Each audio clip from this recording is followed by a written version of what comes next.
নুজাহাতুল মাজালিস কিতাবে বর্ণিত। জনৈক ব্যক্তির ইন্তিকালের পর তার প্রতিবেশী তাকে জান্নাতে দেখে জিজ্ঞেস করলো, এই মর্যাদা কিভাবে অর্জন হলো? সে বলল, আমি এক ইজতেমায় অংশগ্রহণ করেছিলাম। সেখানে এক মুহাদ্দিস সাহেব বয়ান করার সময় বললেন যে যেই ব্যক্তি নবী করিম সাল্লাল্লাহু আলাইহি ওয়াসাল্লাম এর প্রতি উচ্চ আওয়াজে দরুদ শরীফ পাঠ করে তার উপর জান্নাত ওয়াজিব হয়ে যায়। এটা শুনে তৎক্ষণাৎ আমি উচ্চ স্বরে দরুদ শরীফ পাঠ করলাম।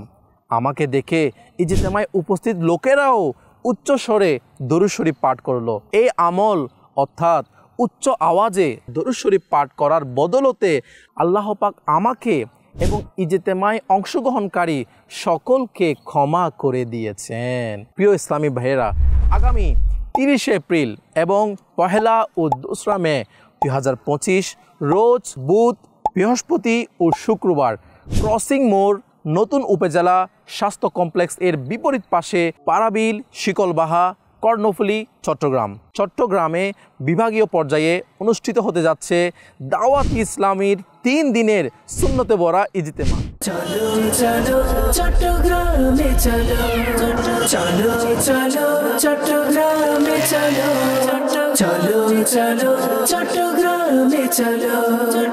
3 দিনের ইজতিমায়ে পাক হবে চট্টগ্রামে।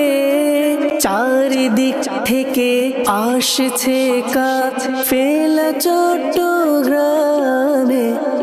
এতে অসংখ্য আশিকানে রসুল সমবেত হয়ে উচ্চস্বরে নবী করিম সাল্লাল্লাহু আলাইহি ওয়াসাল্লাম এর প্রতি দরুদ শরীফ পাঠ করবে। এতে অংশগ্রহণের বদলতে ইজতেমার ফজিলত ও দরুদ শরীফ পাঠের ফজিলত লাভের সৌভাগ্য নসিব হবে ইনশাআল্লাহ।